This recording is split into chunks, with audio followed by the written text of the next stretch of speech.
Hello students, आप सबको अपनी चैनल साइंस जंक्शन में स्वागत करती हूँ। आज का ये वीडियो काफ़ी इम्पोर्टेंट होने वाला है, क्योंकि जो बीपीएससी टीआरई 4 या एस्टेट या फिर आप क्लास 10th में हो या किसी भी एग्ज़ाम की तैयारी कर रहे हैं तो आपको एनसीईआरटी साइंस पढ़ना ही पड़ेगा। इसलिए वीडियो को आप एंड तक ज़रूर देखें और वीडियो अच्छी लगी तो लाइक एंड सब्सक्राइब ज़रूर करें। आज की क्लास हम वीडियो क्लास 10th से शुरू करते हैं, जिसमें आज अध्याय 1 रासायनिक अभिक्रिया एवं समीकरण पढ़ाएंगे। ये केमिस्ट्री का है, केमिस्ट्री से शुरू होता है, फिर बायोलॉजी पढ़ाएंगे, फिर फिजिक्स। तो एनसीईआरटी का सारा टॉपिक रहेगा, लेकिन हम अपना हैंडराइटिंग नोट से पढ़ाएंगे। इससे क्या होगा, आपका कम समय में जल्दी आसानी से समझ पाइएगा और अच्छे से तैयारी हो जाएगा। कम समय यानी आप अच्छा से तैयारी कर पा रहे हैं, यानी एक वीडियो में आपको वन शॉट नोट्स मिल जाएगा और एनसीईआरटी का ही बिल्कुल टॉपिक कवर किया है, हम टॉपिक वाइज कवर किया इसमें। तो आज के हम अध्याय में पढ़ेंगे कि रासायनिक अभिक्रियाएं एवं समीकरण। इसमें कि रासायनिक समीकरण, इससे पहले हम जाने थे कि अभिक्रियाएं दो प्रकार के होते हैं, कि रासायनिक अभिक्रिया और भौतिक अभिक्रिया। रासायनिक अभिक्रिया में क्या होता था, जिसमें कुछ नए पदार्थ का निर्माण होता है, और भौतिक में क्या देखे थे, उसमें नए पदार्थ का निर्माण नहीं होता है, बल्कि वो एक रूप से दूसरे रूप में चेंज हो रहा था। तो रासायनिक अभिक्रिया एवं समीकरण, इसका हम डिटेल पढ़ेंगे कि रासायनिक अभिक्रिया क्या है, रासायनिक अभिक्रिया होने के लिए क्या क्या स्थितियां है, फिर रासायनिक समीकरण पढ़ेंगे, रासायनिक समीकरण के प्रकार पढ़ेंगे, इसको समीकरण को संतुलित क्यों किया जाता है, कैसे किया जाता है, या फिर रासायनिक अभिक्रिया कितने प्रकार के होते हैं। तो आज की वीडियो में हम इन्हीं सब के बारे में बताएंगे। तो चलिए शुरू करते हैं बिना देरी के कि रासायनिक अभिक्रिया एवं समीकरण। सबसे पहले हम जानते हैं कि रासायनिक अभिक्रिया क्या है। तो आप देख सकते हैं कि रासायनिक अभिक्रिया वह अभिक्रिया है जिसमें नए पदार्थों का निर्माण होता है और जिससे नए गुण धर्म होते हैं, है ना। जिससे एक नए पदार्थ का निर्माण होता है और जिससे नए गुण धर्म होते हैं, मीन्स जो भी उत्पाद बनता है, अभिकारक भाग लेता है, उससे बिल्कुल उत्पाद जो है वो अलग बनता है, नए गुणधर्म का होता है। इन्हीं को क्या कहते हैं, रासायनिक अभिक्रिया। जैसे कि एग्जाम्पल में हम देख सकते हैं कि मैग्नीशियम को अगर ऑक्सीजन के साथ अभिक्रिया करते हैं तो क्या बनता है, मैग्नीशियम ऑक्साइड। यानी अभिकारक से बिल्कुल उत्पाद क्या हुआ, अलग हुआ, एक नए पदार्थ बना, क्या बना, मैग्नीशियम ऑक्साइड। इसमें क्या होता है कि एक चमकदार सफेद आग जैसा एक पदार्थ निकलता है, जो कि एक सफेद पाउडर के रूप में होता है। ये सफेद पाउडर जो है ये मैग्नीशियम ऑक्साइड होता है, और ये हमारे एक्टिविटीज में दिया हुआ है। देखिए, मैग्नीशियम रिबन को ऑक्सीजन की उपस्थिति में अभिक्रिया करते हैं तो मैग्नीशियम ऑक्साइड बनता है। तो एनसीईआरटी का ही हम एक्टिविटीज लेंगे और उसी को हम अपने नोट्स में बताएंगे, इससे हम बाहर कुछ भी नहीं बताएंगे। इसमें एक क्वेश्चन आता है कि मैग्नीशियम रिबन को साफ क्यों किया जाता है। तो मैग्नीशियम रिबन को साफ इसलिए किया जाता है क्योंकि उसमें कार्बोनेट और ऑक्साइड की जो परत होती है उसको हटाने के लिए मैग्नीशियम रिबन को साफ किया जाता है। अब हम देखते हैं कि रासायनिक अभिक्रिया होने की परिस्थिति, यानी रासायनिक अभिक्रिया होने की क्या क्या परिस्थितियां है, कैसे हम जानेंगे कि यह रासायनिक अभिक्रिया हुई है। तो इनके लिए 4 अवस्था है ना। 4 मतलब परिस्थिति है, जैसे कि अवस्था में परिवर्तन। जैसे मैग्नीशियम को ऑक्सीजन के साथ अभिक्रिया किए तो क्या बना, ये मैग्नीशियम ऑक्साइड बना। तो इससे क्या पता चलता है कि ये अवस्था में परिवर्तन हुआ, है ना। मैग्नीशियम ऑक्सीजन के साथ अभिक्रिया करके क्या बनाया, मैग्नीशियम ऑक्साइड, यानी ये अवस्था में परिवर्तन हो गया। फिर दूसरा है कि रंग में परिवर्तन। हम और आगे भी इसका एग्जाम्पल देखेंगे एक्टिविटीज में, अभी इसी का एग्जाम्पल देके हम बता रहे हैं। दूसरा है रंग में परिवर्तन, फिर तीसरा है तापमान में परिवर्तन, और चौथा है गैस का उत्सर्जन यानी निकास, यानी गैस का निकलना। तो इस प्रकार हम देखें कि रासायनिक अभिक्रिया क्या है, रासायनिक अभिक्रिया होने की क्या क्या परिस्थितियां हैं। अब हम जानते हैं कि रासायनिक समीकरण, रासायनिक समीकरण क्या है।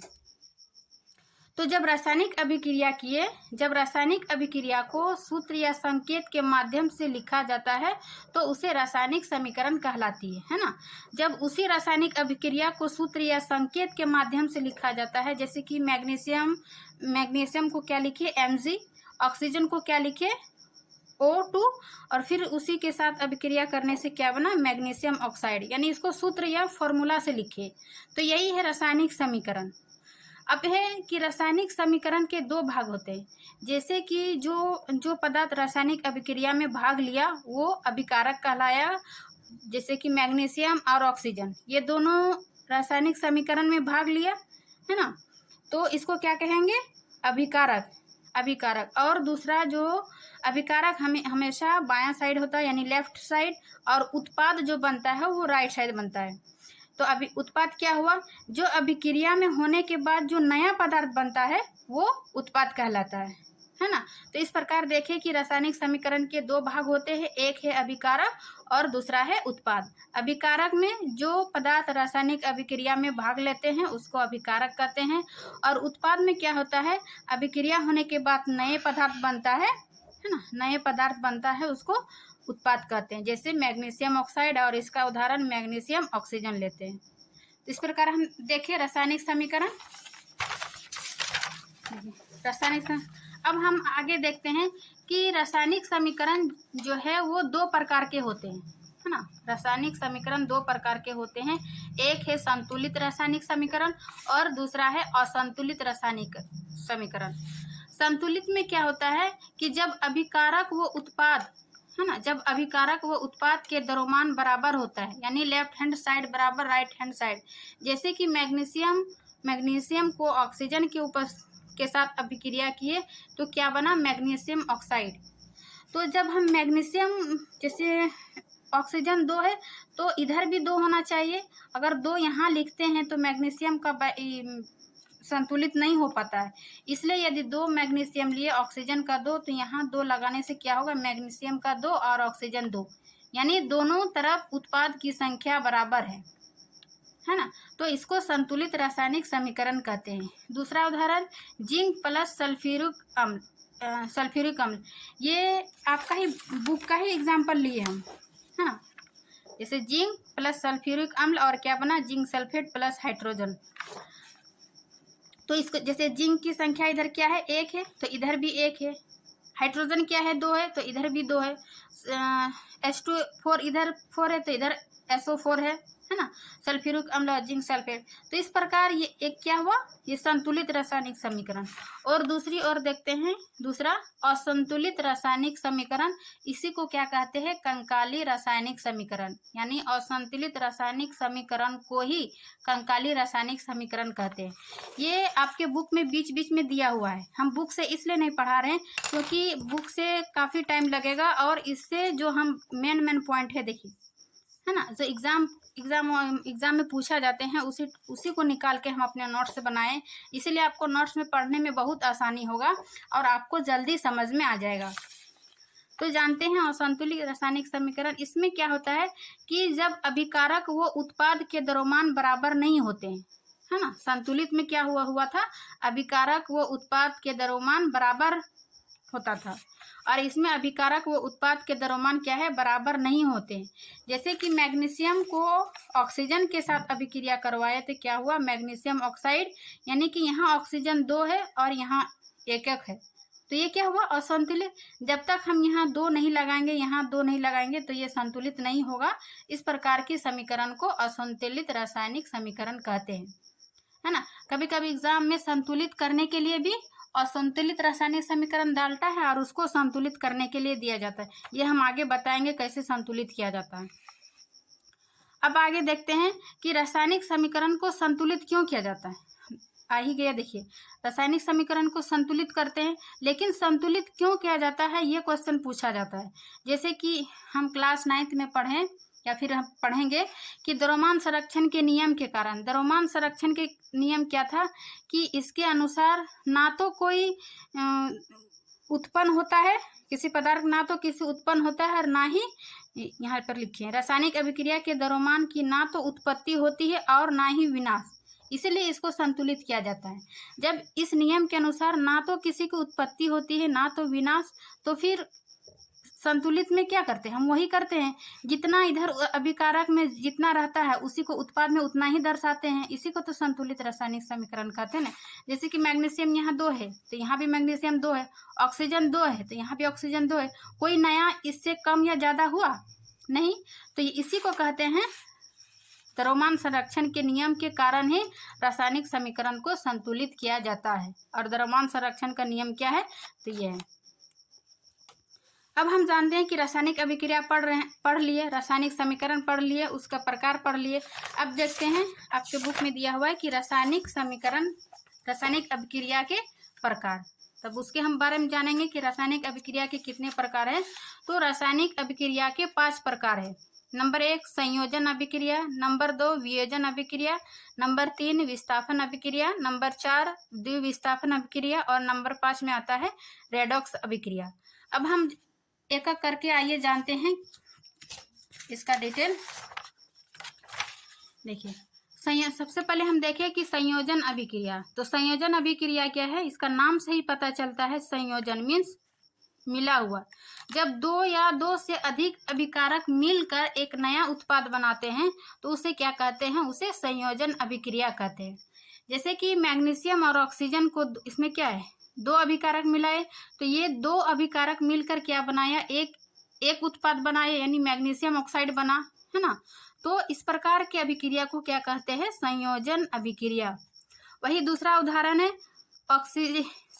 कार्बन को जब ऑक्सीजन के साथ अभिक्रिया करते हैं तो क्या बनता है, कार्बन डाइऑक्साइड। फिर कैल्शियम ऑक्साइड, यानी जिसको बिना बुझा हुआ चूना कहते हैं, जो कि हमारे घरों में कलर करने के लिए बिना बुझा हुआ चूना लाते हैं और उसको जल में रात में भिगोने के लिए देते हैं, तो इसमें कैल्शियम हाइड्रोक्साइड बनता है, और यानी कि बुझा हुआ चूना, और उसमें ऊष्मा उत्पन्न होती है। तो क्या हुआ, 2 या 2 से अधिक अभिकारक मिलकर एक नया उत्पाद बनाते हैं, उसे क्या कहते हैं, संयोजन अभिक्रिया। ये सारा एग्जाम्पल आपका बुक का ही है। फिर दूसरा है वियोजन अभिक्रिया। वियोजन अभिक्रिया में क्या होता है, जस्ट संयोजन अभिक्रिया के विपरीत, मीन्स संयोजन अभिक्रिया के उल्टा होता है। उसमें क्या था कि जब 2 या 2 से अधिक अभिकारक मिलकर एक उत्पाद बनाता था। इसमें क्या है कि जब एक अभिकारक, है ना, जब एक अभिकारक टूटकर 2 या 2 से अधिक उत्पाद का निर्माण करता है तो उसे क्या कहते हैं, वियोजन अभिक्रिया। जैसे कि इसका एग्जाम्पल देखते हैं, जल जब टूटता है तो किसमें होता है, जैसे कि हाइड्रोजन और ऑक्सीजन, ये 2 उत्पाद का निर्माण करता है। फिर वही कैल्शियम कार्बोनेट, जिसको चूना पत्थर भी कहते हैं, कैल्शियम कार्बोनेट को जब टूटता है तो कैल्शियम ऑक्साइड और कार्बन डाइऑक्साइड गैस बनता है, यानी कैल्शियम ऑक्साइड को ही बुझा हुआ चूना कहते हैं, है ना। और बुझा हुआ चूना, और बिना बुझा हुआ क्या हुआ, कैल्शियम हाइड्रोक्साइड, कैल्शियम ऑक्साइड तो बिना बुझा हुआ चूना होता है, और कैल्शियम हाइड्रोक्साइड है बुझा हुआ चूना, और बिना बुझा हुआ चूना कैल्शियम ऑक्साइड। यहाँ पर उल्टा लिखा गया था, बिना बुझा हुआ चूना को कैल्शियम ऑक्साइड बोलते हैं। तो इस प्रकार देखें संयोजन और वियोजन अभिक्रिया।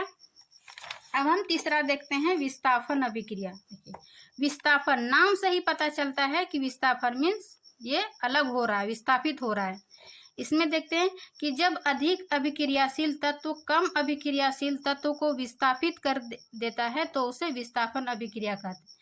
जैसे अभी अधिक अभिक्रियाशील या कम अभिक्रियाशील तत्व हम अध्याय 3 में देखेंगे, धातु और अधातु चैप्टर में।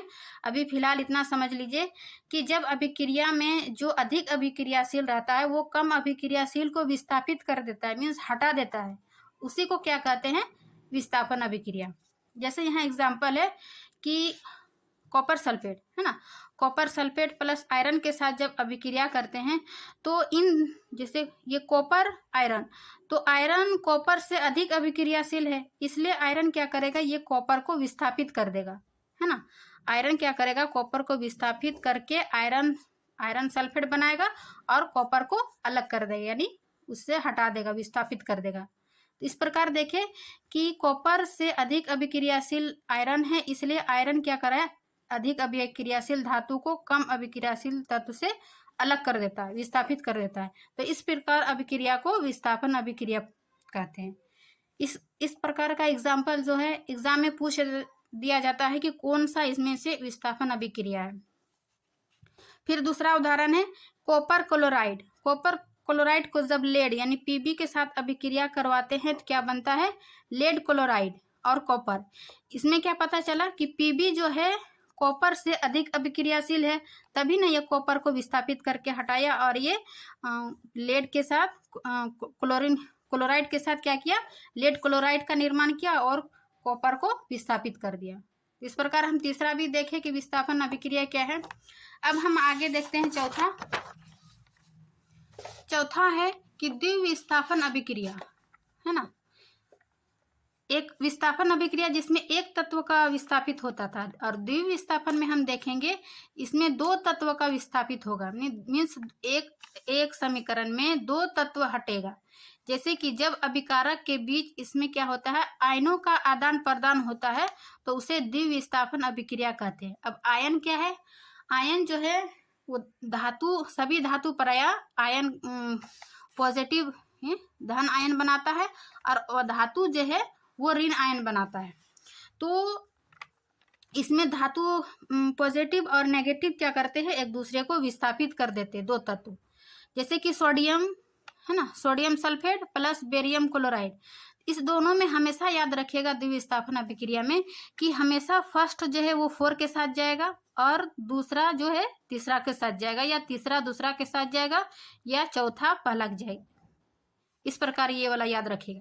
जैसे सोडियम किसके साथ जाएगा, तो हमेशा ये 4 के साथ जाएगा यानी सोडियम क्लोराइड। फिर ये दूसरा किसके साथ जाएगा, तीसरे के साथ यानी बेरियम सल्फेट, है ना। तो ये हम देखें इसमें क्या हुआ, दो है ना अभिकारक के बीच आयनों का आदान प्रदान हुआ और क्या हुआ, दो तत्वों का आदान प्रदान हुआ। तो इस प्रकार के विस्थापन को क्या कहेंगे, मतलब मीन्स दो तत्वों का विस्थापित हुआ तो इसे द्विविस्थापन अभिक्रिया कहेंगे।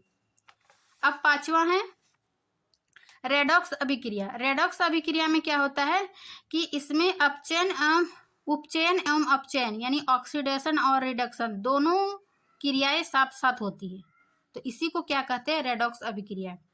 अब हम जानते हैं कि ये ऑक्सीडेशन यानी उपचयन और अपचयन यानी रिडक्शन किसको कहते हैं। जैसे कि ऑक्सीडेशन, नाम से ही पता चलता है ऑक्सीडेशन यानी ऑक्सीजन की वृद्धि। उपचयन में क्या होता है, जिसमें ऑक्सीजन की वृद्धि होती है, और रिडक्शन रिड्यूस यानी ऑक्सीजन की कमी, है ना। तो ऑक्सीडेशन ऑक्सीजन की वृद्धि, रिडक्शन ऑक्सीजन की कमी। जब ऑक्सीजन की वृद्धि होगी तो वहीं पर हाइड्रोजन की कमी होगी, और जब ऑक्सीजन की कमी होगी तो हाइड्रोजन की वृद्धि होगी। चलिए हम इसका एग्जांपल से जानते हैं।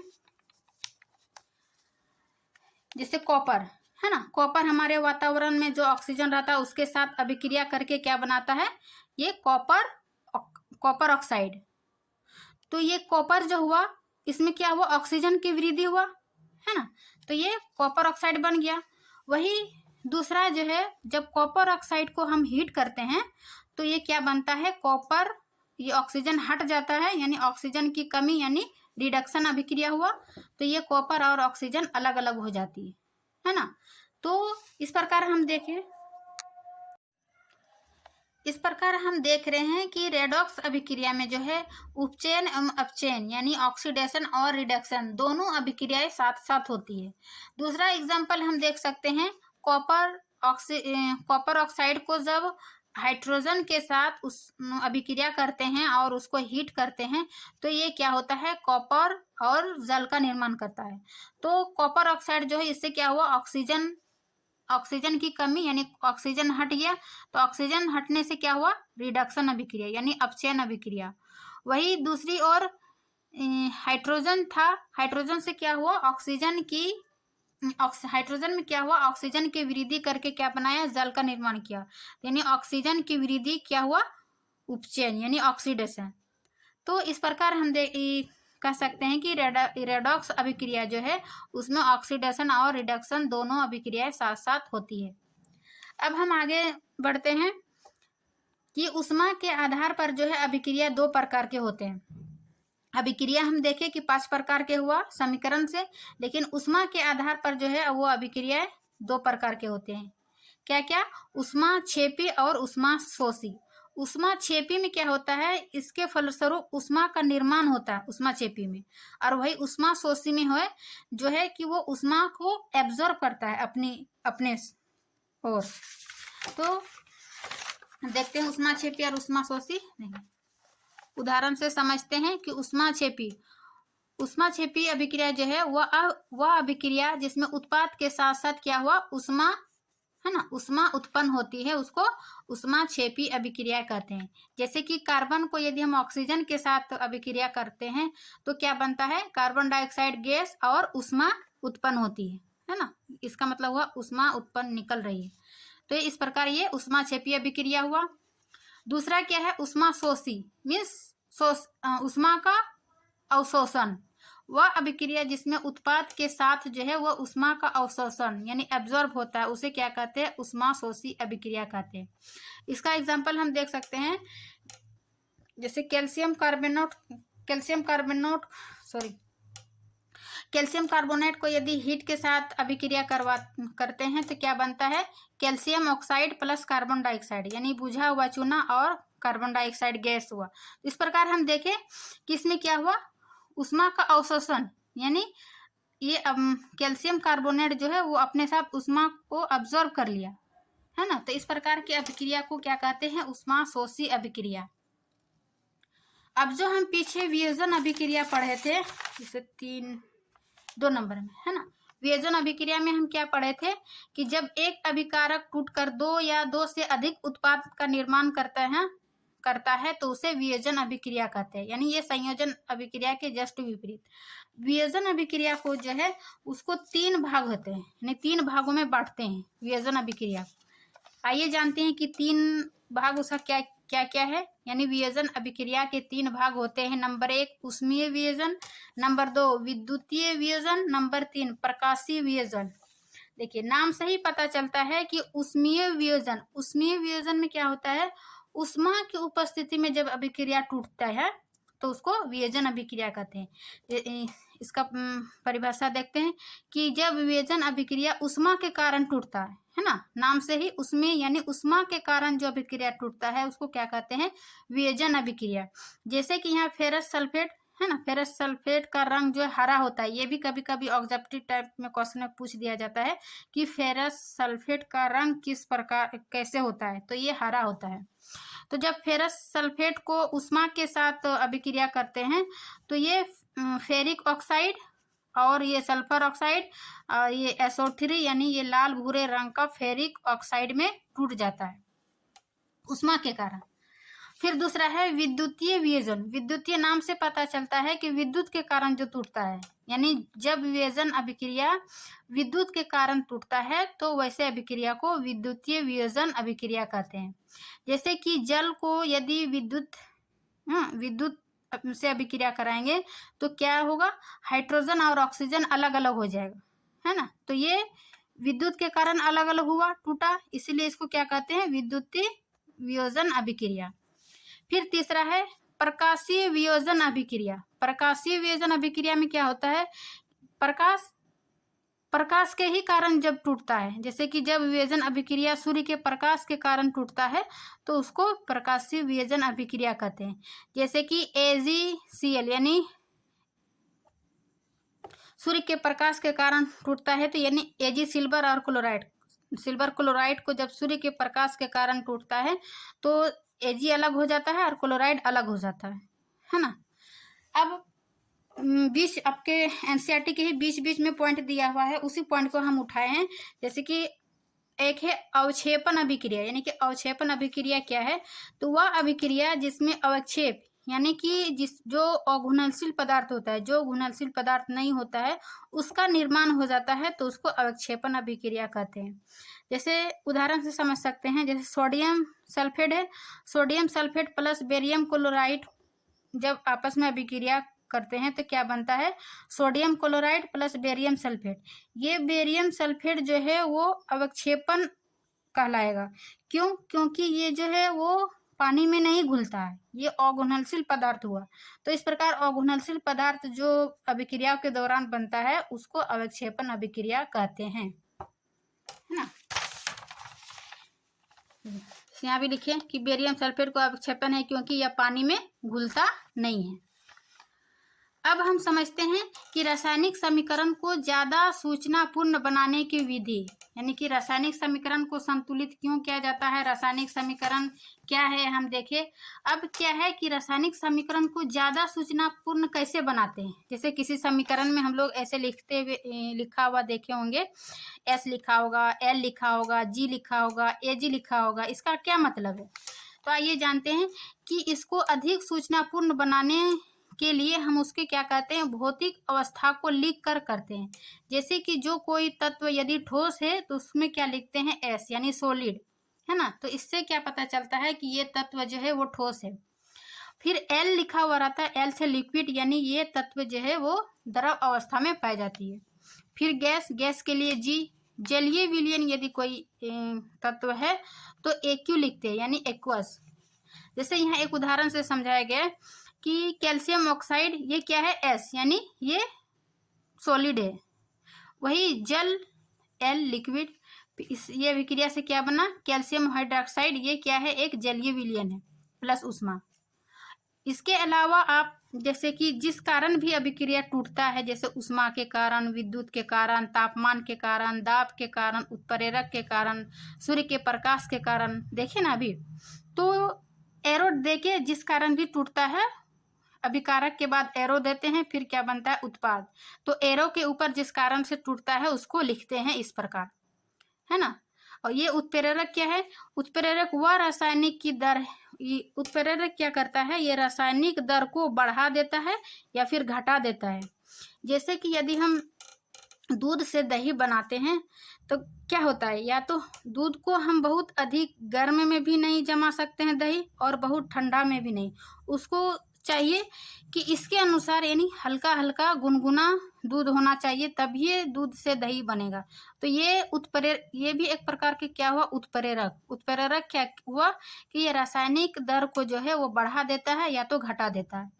तो ये थी रासायनिक समीकरण को अधिक सूचनापूर्ण बनाने की विधि।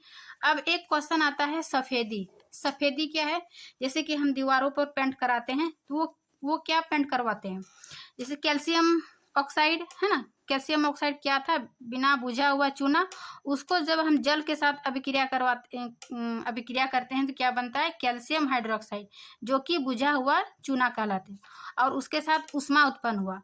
फिर यही कैल्शियम हाइड्रोक्साइड एक कार्बन डाइऑक्साइड गैस के साथ अभिक्रिया करके क्या बनाता है, कैल्शियम कार्बोनेट, जो कि यही चूना पत्थर या सफेदी का सूत्र होता है, कैल्शियम कार्बोनेट। और प्लस जल जो है ये धीरे धीरे वाष्पित हो जाता है। इसका एग्जाम्पल हम देखते हैं कि जब वाष्पीकरण होने के बाद कैल्शियम कार्बोनेट के कारण दीवारों पर चमक आती है। जब हम दीवारों पर पेंट कराते हैं तो तुरंत चमक नहीं आती है। इसका आप दैनिक जीवन में अपना उदाहरण कभी देखिएगा कि तुरंत पेंट कराने के बाद जो है उसमें चमक नहीं आती है। चमक क्या 2-3 दिन बाद आता है। ऐसा क्यों, देखिए हम समीकरण से कि जब कैल्शियम सबसे पहले बिना बुझा हुआ चूना को जल में डाले, उससे क्या हुआ, कैल्शियम हाइड्रोक्साइड बुझा हुआ चूना, उसको जब पेंट करते हैं दीवारों पर तब वो हमारे वातावरण में जो कार्बन डाइऑक्साइड है उसके साथ अभिक्रिया करता है। उसको अभिक्रिया करने में 2 से 3 दिन लगता है। अभिक्रिया करने के बाद क्या बनाता है, वो कैल्शियम कार्बोनेट, जो कि यही सूत्र है सफेदी का। और जो भी इसके साथ जल होता है वो धीरे धीरे वाष्पित हो जाता है और क्या बचता है, कैल्शियम कार्बोनेट। और यही हमें 2 से 3 दिन बाद दीवारों पर चमक दिखाई देती है। तो ये सफेदी का सूत्र था। वही और बता दें कि मार्बल और अंडे का छिलका या चौक या चूना पत्थर सभी का सूत्र होता है कैल्शियम कार्बोनेट। ये बहुत ही इम्पोर्टेंट है ना। आप लोग याद रखिएगा, सभी का एक ही फॉर्मूला है। मार्बल, अंडे का छिलका, चौक, चूना पत्थर, सभी का सूत्र क्या है, कैल्शियम कार्बोनेट। फिर कोयले का दहन, है ना। कोयले का दहन का क्या है, कार्बन के साथ ऑक्सीजन अभिक्रिया करके कार्बन डाइऑक्साइड गैस बनाया। जल का निर्माण कैसे होता है, हाइड्रोजन और ऑक्सीजन मिलकर क्या बनता है, 2H2O यानी जल। प्राकृतिक गैस का दहन, प्राकृतिक गैस क्या है, ये मीथेन। मीथेन को जब ऑक्सीजन के साथ अभिक्रिया करता है तो क्या बनता है, carbon dioxide gas plus 2H2 यानी जल। अब इसमें से एक और क्वेश्चन आता है कि श्वसन को ऊष्माक्षेपी अभिक्रिया क्यों कहते हैं, है ना। जब हम अपने हथेलू को मुंह में रख के देखिए, क्या श्वसन में ऊष्मा आपको अनुभव होता है? तो उस श्वसन जो है वो एक ऊष्माक्षेपी अभिक्रिया है। तो क्यों है, इसके बारे जानते हैं। जैसे कि जब हम कोई कार्बोहाइड्रेट युक्त भोजन करते हैं तो ये कार्बोहाइड्रेट हमारे शरीर में क्या करते हैं, ये कार्बोहाइड्रेट टूटकर ग्लूकोज का निर्माण करता है, और यही ग्लूकोज जो है ऑक्सीजन से मिलकर हमें क्या देता है, ऊर्जा प्रदान करता है, यानी हमें ऊर्जा देती है। इसका हम समीकरण से समझते हैं। जो भी कार्बोहाइड्रेट युक्त भोजन लिया, जैसे चावल रोटी, उसमें क्या होता है, कार्बोहाइड्रेट होता है, यानी उसको ग्लूकोज कहते हैं। ग्लूकोज का फॉर्मूला भी आता है C6H12O6, और ये 6 मॉलिक्यूल ऑक्सीजन के साथ अभिक्रिया करके क्या बना, कार्बन डाइऑक्साइड प्लस जल प्लस ऊर्जा, है ना। इस प्रकार हम देखें कि श्वसन भी एक क्या है, ऊष्माक्षेपी अभिक्रिया है, क्योंकि इससे क्या हुआ, ऊर्जा का निर्माण हुआ। और जब हम कुछ कार्बोहाइड्रेट युक्त भोजन करते हैं, वो कार्बोहाइड्रेट टूटकर क्या बनता है, ग्लूकोज बनता है, और ग्लूकोज जो ऑक्सीजन से मिलकर क्या देता है, वो हमें ऊर्जा प्रदान करते हैं। इस प्रकार श्वसन एक ऊष्माक्षेपी अभिक्रिया है। तो इसका एक्सप्रेशन देख लिए। दूसरा आपका एनसीईआरटी में ही दिया हुआ है कि जब लेड को ऊष्मा देते हैं तो क्या बनता है, जब PbNO3 को ऊष्मा के साथ अभिक्रिया करते हैं तो लेड ऑक्साइड यानी PbO प्लस नाइट्रोजन ऑक्साइड जो बनता है, इसमें एक भूरा धुआं होता है ना। इसका एक देखिए आपका एक्टिविटीज है। जब लेड को ऊष्मा देते हैं, यानी इसको बर्नर के सहायता से, इसको चिमटी के माध्यम से इसको गर्म किए, तो एक ये क्या धुआं निकलता है, एक भूरा रंग का धुआं। तो इससे क्वेश्चन आता है कि ये भूरा रंग का जो धुआं निकलता है ये क्या है, तो ये एक नाइट्रोजन डाइऑक्साइड है ना। ये नाइट्रोजन डाइऑक्साइड के कारण ये इसका धुआं जो है वो भूरा रंग का होता है। ये आपका एक्टिविटीज में दिया हुआ है। तो हम देखें कि इस अभिक्रिया में क्या हुआ, भूरा रंग का धुआं जो कि नाइट्रोजन डाइऑक्साइड के कारण निकलता है। और एक उदाहरण है कि श्याम श्वेत फोटोग्राफी, यानी कि जिसको ब्लैक एंड व्हाइट जो फोटो हम लोग निकालते हैं ना, तो ये श्याम श्वेत फोटोग्राफी, यानी उसमें क्या यूज होता है, तो ये सिल्वर क्लोराइड और सिल्वर ब्रोमाइड ये क्या करता है, ये सूर्य के प्रकाश से अभिक्रिया करके Ag और क्लोरीन, यानी Ag और क्लोरीन अलग अलग हो जाता है, इसमें Ag और ब्रोमीन अलग अलग हो जाता है। तो ये AgCl और AgBr जो है वो ब्लैक एंड व्हाइट फोटो निकालते हैं, वहां पर ये यूज होता है। इसका यूज पूछा जाता है कि श्याम श्वेत फोटोग्राफी या ब्लैक एंड व्हाइट फोटोग्राफी में क्या यूज किया जाता है, तो ये दोनों याद रखिएगा।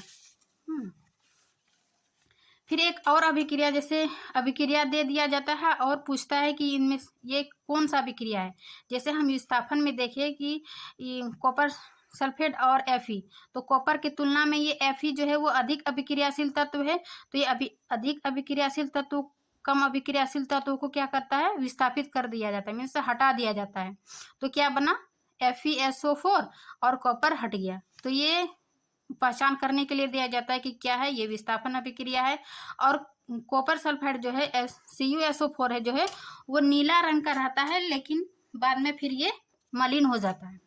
और Fe भूरा किस कारण होता है, तो इसका आंसर होगा Fe के कारण ये भूरा, और नीला कॉपर CuSO के कारण ये नीला होता है।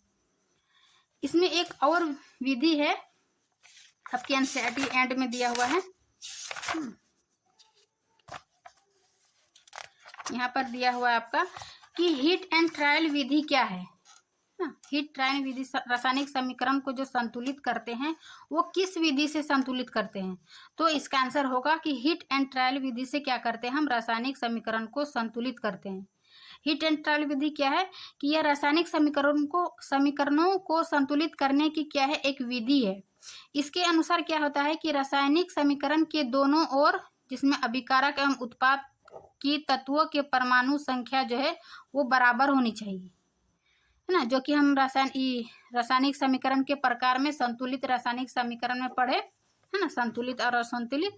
तो हीट एंड ट्रायल विधि भी यही कहता है कि दोनों ओर यानी लेफ्ट हैंड साइड और राइट हैंड साइड दोनों बराबर द्रव्यमान की संख्या जो है वो बराबर होनी चाहिए। क्यों?